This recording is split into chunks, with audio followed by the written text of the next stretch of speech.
It's funny how something as innocent as roasting marshmallows can spark a war, but I guess when you live in a neighborhood controlled by an HOA and ruled by a woman who believes she was ordained by the universe to enforce rules nobody else cares about, anything can turn into a battle.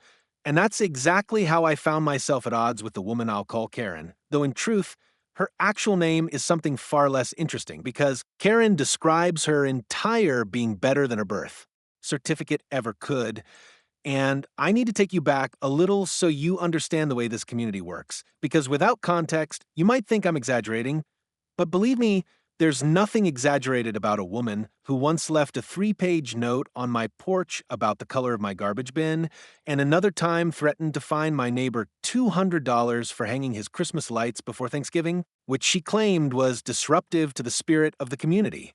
Now, I moved into this lakeside neighborhood for peace, quiet, and the chance to live near water, where I could fish in the evenings, paddle my kayak in the mornings, and host family gatherings by a fire pit I built myself from stones.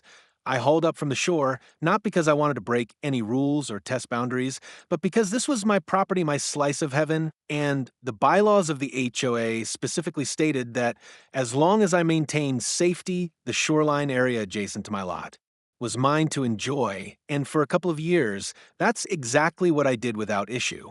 My family loved it. On weekends, my nieces and nephews would come over, and we'd toast marshmallows, laugh at their sticky faces, and tell ghost stories by the water, the kind of simple pleasures I thought everyone could appreciate, but not Karen.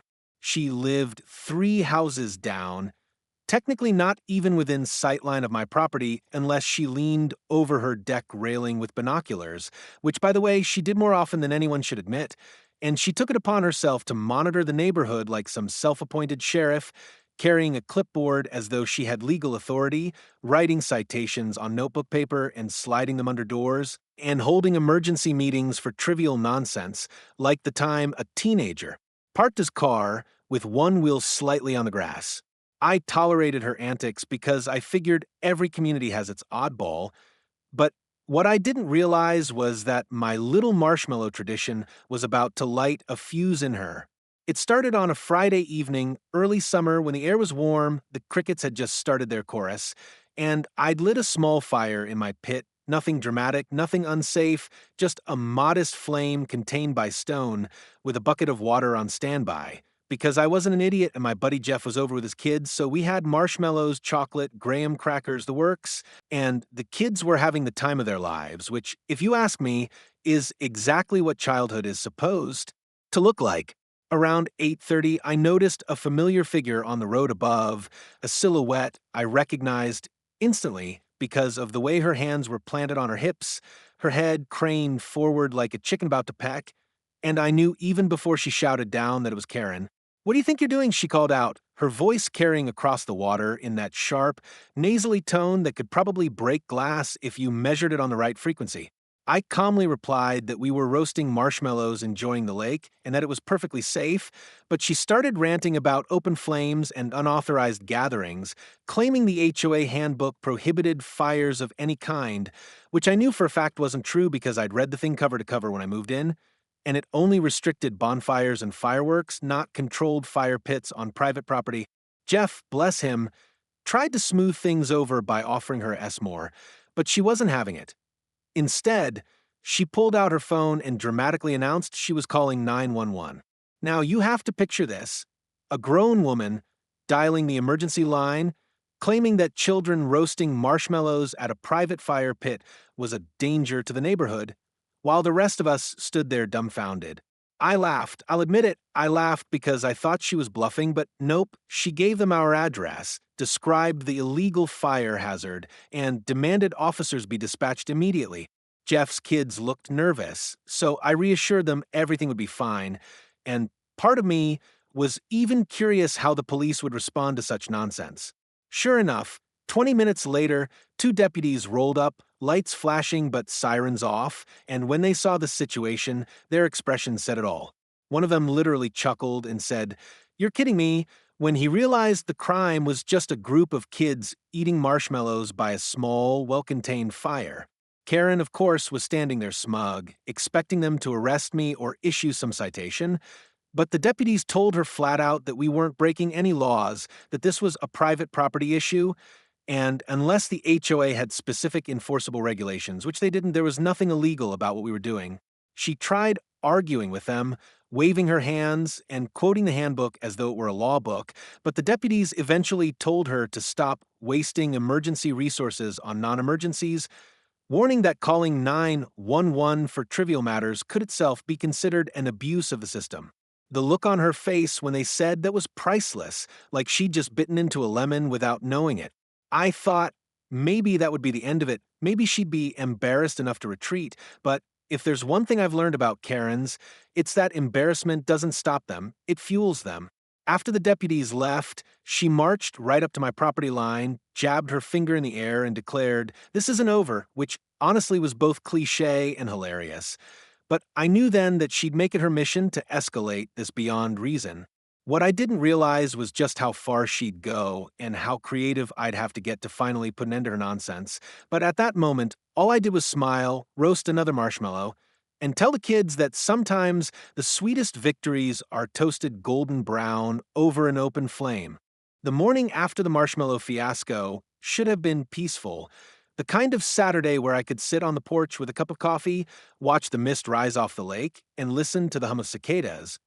But peace is something Karen doesn't believe in, at least not for me, and I realized at the moment I found a letter stuffed into my mailbox, not even properly stamped or delivered, just shoved in there with urgent HOA notice scrawled across the front in red marker, as if it were some kind of official document. But when I opened it, all I found was a poorly written tirade accusing me of endangering lives, defying HOA leadership, and setting a precedent of anarchy in the neighborhood, which would have been funny if it weren't so ridiculous, because last I checked, roasting marshmallows didn't equate to anarchy unless you happened to be Karen, who clearly had stayed up all night drafting this manifesto of grievances.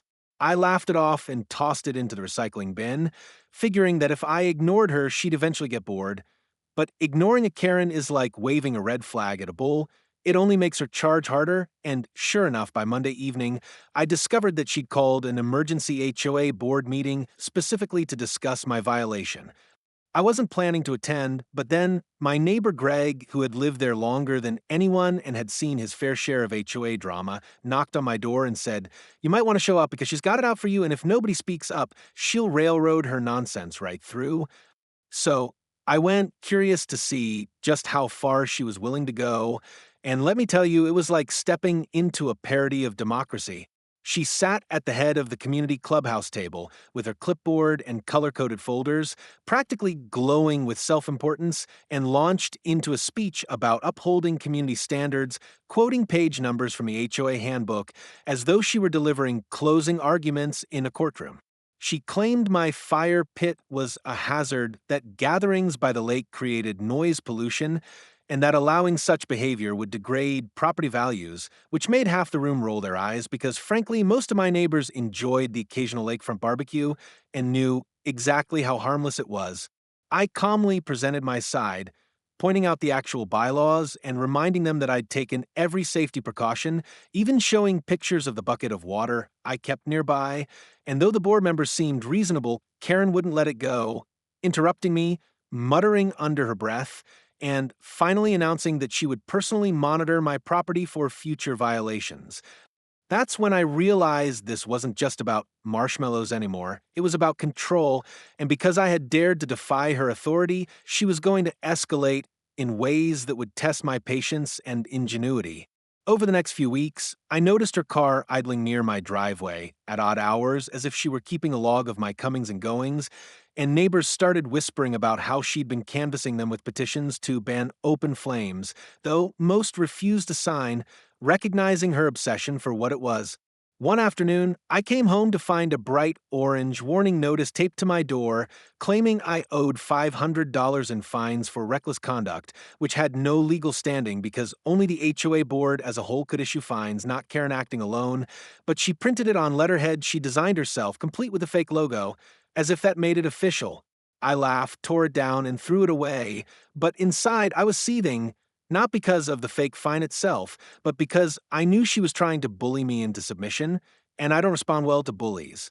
Things escalated further when I caught her sneaking onto my property one morning, taking pictures of my fire pit from different angles, crouching like some undercover detective, and when I confronted her, she shrieked that she had every right because she was documenting evidence, which was nonsense, but it gave me a glimpse of how far she'd go. I told her to get off my land or I'd call the sheriff, and she scurried away, muttering threats about how the board will hear about this, which by then had become her favorite phrase. My neighbors started rallying around me, not because they all cared about marshmallows, but because they were sick of her antics spilling over into their lives. Greg told me she'd once tried to dictate what kind of flowers his wife could plant, and another neighbor, Lisa, said Karen had berated her teenage son for playing guitar too loudly on his porch. It became clear that I wasn't just fighting for myself. I was standing up to the tyranny she'd imposed on everyone. But Karen, of course, wasn't going to back down. A few days later, I got a call from a county fire marshal who said someone had filed an anonymous complaint claiming I was hosting illegal bonfires and endangering the neighborhood. He came out to inspect, took one look at my modest pit, and actually apologized for wasting my time, admitting that some people weaponize complaints when they don't get their way. That was the moment I decided I'd had enough. If Karen wanted a battle, fine, but I wasn't going to fight on her terms, always reacting to her nonsense. I was going to turn the tables, and though I didn't know it yet, the key to my eventual victory would come from something so mundane, so overlooked, that it almost felt poetic when it all came together: the water system. See, our neighborhood's water supply was managed through a series of pumps and pipes that drew from the lake, maintained by a community fund but routed individually to each property, and because I'd taken an interest in how it worked, partly out of curiosity, partly because I didn't trust the HOA to manage it efficiently. I knew the ins and outs of the system better than most.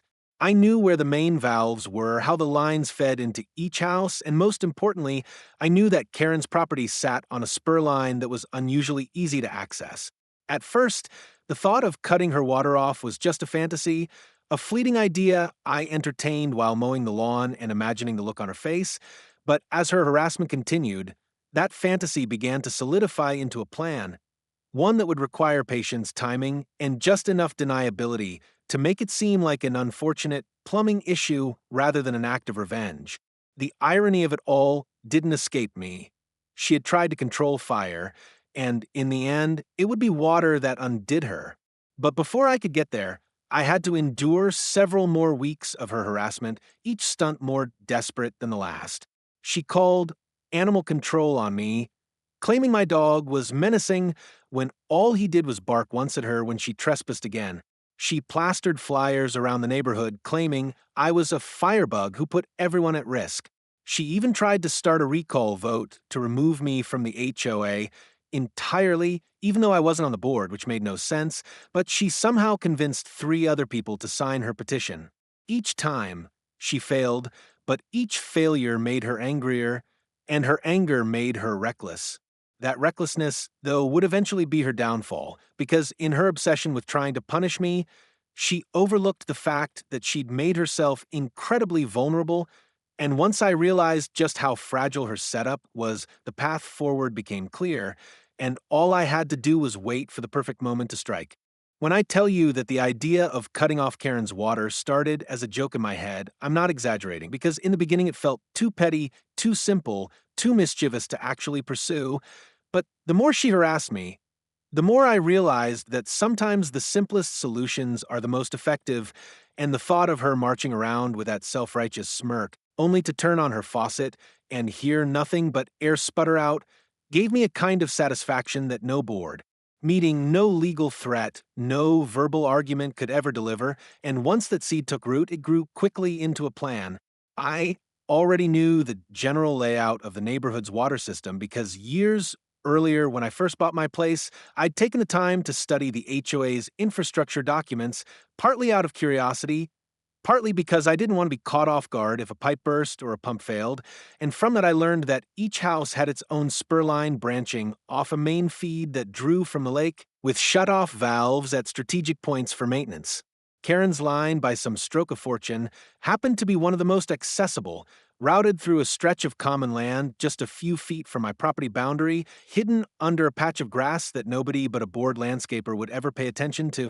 It wasn't like I could just waltz over and twist the valve in broad daylight, though, because if anyone saw me, I'd look suspicious, and Karen was already itching to catch me doing something she could spin into a crime, so I knew I had to approach this carefully, patiently, and with enough precision to make it look like a random, inexplicable failure rather than sabotage. The first step was reconnaissance, and that meant spending a few evenings casually walking the neighborhood, leash in hand with my dog trotting beside me, pausing now and then near the patch of land where I knew her line ran, pretending to check my phone or tie my shoe while discreetly confirming the location of the access box that housed the valve. It was exactly where I remembered, an old, slightly rusted metal cover with a bolt that probably hadn't been touched in years, practically begging to be tampered with. From there, it was just a matter of waiting for the right moment, and fate, as it turned out, handed me that moment on a silver platter about 2 weeks later, when the HOA scheduled routine maintenance on the pump system, meaning that water pressure fluctuations would already be expected, giving me the perfect cover to mask what I was about to do. In the days leading up to it, Karen doubled down on her crusade against me, plastering another round of flyers claiming I was defying safety protocols and cornering me in the street to hiss that she was watching me closely. Her obsession blinded her to the fact that she was making enemies on all sides. Even Greg told me half the neighborhood was rooting for me to do something, though of course none of them would dare suggest cutting her water, which made it all the more delicious knowing that when I finally pulled the trigger, I'd be the silent hero nobody knew they had. The night I chose was perfect. Late Friday, just after midnight, the sky clear, the moon bright enough to see without a flashlight, but not so bright that I'd stand out, and most of the neighborhood asleep after a long week. I slipped out the back door, with a wrench tucked inside my jacket, walked my dog casually to the patch of land, and crouched by the access box. My heart was pounding, not from fear of being caught, but from the sheer thrill of it, the electric charge that comes when you know you're about to cross a line that can't easily be uncrossed. I pried the cover open, the metal groaning faintly, and there it was, the valve, old but sturdy, connected to the pipe that fed directly into Karen's house. I gripped the wrench, slipped it onto the nut, and began to turn slowly, deliberately, feeling the resistance give way as the line choked off. A few more turns, and it was done. Her water supply was severed, just like that. I replaced the cover, tamped the grass down, and walked away, my dog wagging his tail as if we'd just finished a normal midnight stroll. By the time I crawled into bed, I was grinning ear to ear, imagining the chaos that would unfold come morning. Sure enough, at exactly 7:15 the next day, I was sipping coffee on my porch when I heard it. The unmistakable sound of Karen's voice carrying across the cul-de-sac, shrill and frantic, as she berated some poor plumber she'd called in a panic. "I don't understand. The water just stopped," she shrieked, pacing her driveway in slippers and a robe, waving her arms like a conductor trying to summon an orchestra of sympathy. I watched discreetly as the plumber fiddled with her outdoor spigot, shook his head, and muttered something about needing to check the lines underground. Within an hour, she had half her yard dug up, dirt piles everywhere, and Karen stomping around like a general in the middle of a losing battle. Neighbors began drifting out, curious about the commotion, and I could hear snippets of conversation. "Her water's out? That's weird. Didn't the HOA just do maintenance?" Each comment tightened the knot of confusion around her, making it harder for her to pin the blame on anyone, especially me. For the next 3 days, she lived like a pioneer in the 1800s, hauling buckets from her neighbor's spigot just to flush her toilets, snapping at anyone who dared to watch, and leaving voicemail after voicemail for the HOA demanding immediate action. I played dumb the whole time, acting sympathetic whenever the topic came up. "Wow, that's rough," I'd say, shaking my head. "Hope they get it fixed soon."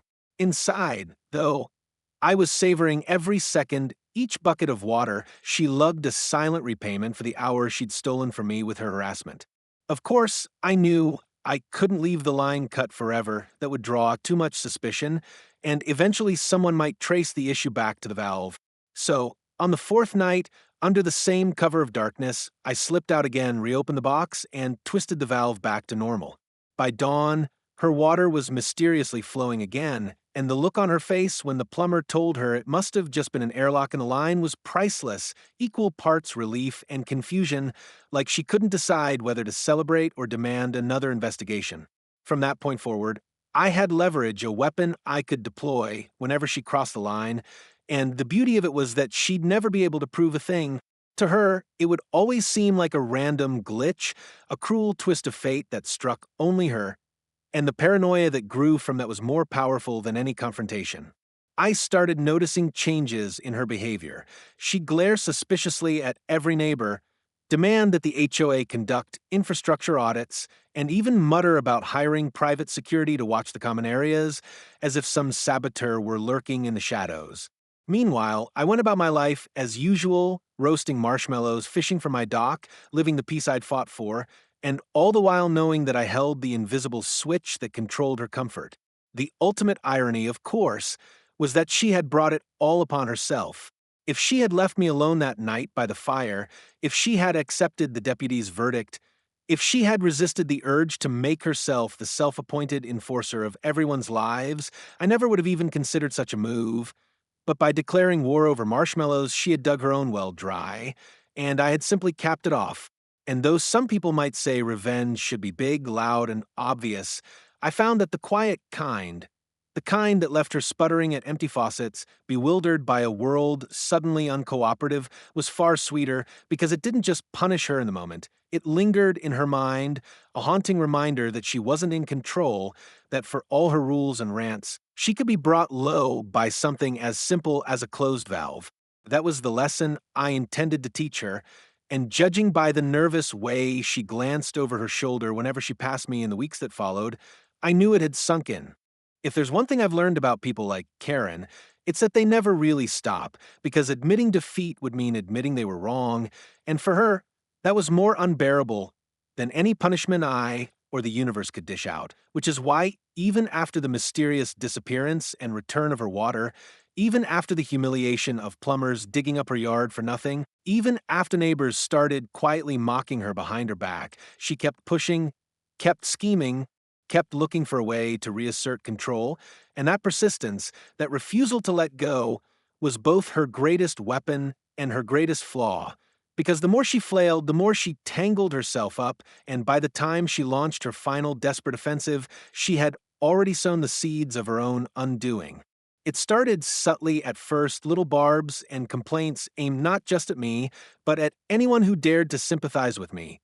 Greg told me she confronted him in the street, accusing him of enabling dangerous behavior because he'd waved at me while I was loading my kayak, and Lisa said Karen left an anonymous note on her porch warning her to choose friends wisely after she let her son come fishing on my dock. These petty tactics were meant to isolate me, to scare others away from siding with me, but all they really did was turn the neighborhood further against her, because people were tired of walking on eggshells and tired of her acting like a tyrant over trivial nonsense. Then came the escalation. She filed yet another complaint with the county, this time claiming that my fire pit was polluting the lake with toxic runoff, a claim so absurd that when the environmental officer came out, he laughed, shook his head, and told me he wished he could fine people for wasting his time. She wasn't deterred, though. If anything, each failure seemed to fuel her obsession, until finally she crossed a line that nobody could ignore. She tried to tamper with my property in retaliation. I'll never forget the day I caught her in the act. It was early morning, just after dawn, and I'd stepped outside to grab the paper when I noticed movement down by my dock, hunched figure fiddling with something near the base of the fire pit. At first I thought maybe it was a raccoon, but as I crept closer, I saw the unmistakable outline of Karen, screwdriver in hand, prying at the stones like she was trying to dismantle it. The audacity of it stunned me. She was so blinded by her vendetta that she had actually trespassed to sabotage my property, and when I shouted her name, she froze like a deer in headlights before bolting toward her yard. I snapped a photo of her retreating, screwdriver still in hand, and in that moment, I realized the game had shifted entirely. No longer was this just about harassment or HOA politics. Now I had proof of her crossing into criminal territory. I called the sheriff's office, explained what had happened, and when the deputy came out, I showed him the photo. He sighed, shook his head, and said, "We've had a few complaints about her before. But this is actionable." They went to her house, confronted her, and though she denied everything, the evidence was enough to warrant a stern warning. One more stunt like that, and she'd be facing charges for trespassing and attempted vandalism. For the first time, I saw fear crack her veneer, and though she tried to cover it with bluster, I knew she understood how precarious her position had become. But Karen being Karen, she couldn't just stop. Instead, she tried to spin the narrative, telling anyone who would listen that I was targeting her, that I was manipulating authorities, that I had somehow sabotaged her water, even though she had no proof, and in her desperation, she pushed the HOA board to call another vote to ban fire pits outright, a last-ditch attempt to strip me of the very thing that had sparked this war in the first place. That meeting was her Waterloo. Half the neighborhood showed up, fed up with months of drama, and when she stood at the front of the clubhouse ranting about illegal marshmallows and toxic fires, people actually laughed. Out loud, unrestrained laughter, the kind you can't recover from once it starts. Greg stood up and asked her if she was really trying to legislate SMRAs. Lisa waved a bag of marshmallows in mock protest, and even the board members, usually so measured, couldn't hide their smirks. When the vote came, her proposal didn't just fail, it failed unanimously, 0 in favor, every single person voting against her, and the look on her face as the tally was read was pure devastation, like she couldn't comprehend a world where her will wasn't law. That should have been the end of it, but for me, it wasn't enough, because while public humiliation might have stripped her of influence, I wanted her to feel the private sting of helplessness she had tried to inflict on me, and so the night after that meeting, I made my move for the last time. Under the same cover of darkness as before, I slipped out to the access box, pried it open, and turned the valve with a deliberate twist, savoring the metallic creak as the line closed off once more. This time, though, I didn't plan to restore it. I knew she'd call plumbers, I knew she'd scream at the HOA, I knew she'd spiral into paranoia again. But unlike before, there was no scheduled maintenance to blame, no plausible excuse to cling to. It would simply be her misfortune, and the beauty of it was that nobody cared anymore. She had burned so many bridges, alienated so many neighbors, that when her water stopped flowing, nobody rushed to her defense. I sat on my porch the next morning, coffee in hand, watching as she stormed around her yard with a hose that wouldn't spray, her robe flapping in the breeze like the tattered flag of a defeated empire, and I felt the kind of satisfaction you don't get from winning arguments or filing complaints. You only get it when you've outlasted, outmaneuvered, and outwitted someone who thought they could control you. Days turned into a week, and still her water sputtered, still plumbers scratched their heads, still she cursed into her phone, demanding solutions that never came, and the neighborhood, instead of pitying her, began to treat her like the pariah she'd made herself, crossing the street to avoid her, whispering behind her back, joking about how the queen of rules couldn't even manage her own faucets. Eventually, rumor spread that she was considering moving, that the stress had become too much, and whether or not that was true, I didn't care, because by then the war was already over. I had roasted my marshmallows, she had called her 911, and in the end, it wasn't fire that consumed her, but the absence of water, the silent, invisible force that made her life just uncomfortable enough to break her spirit. And as I sat by the lake one evening, the fire pit glowing, marshmallows skewered and turning golden brown, I couldn't help but smile at the poetic justice of it all. She had tried to put out my flame, but in the end, I had extinguished hers, one quiet twist of a valve at a time.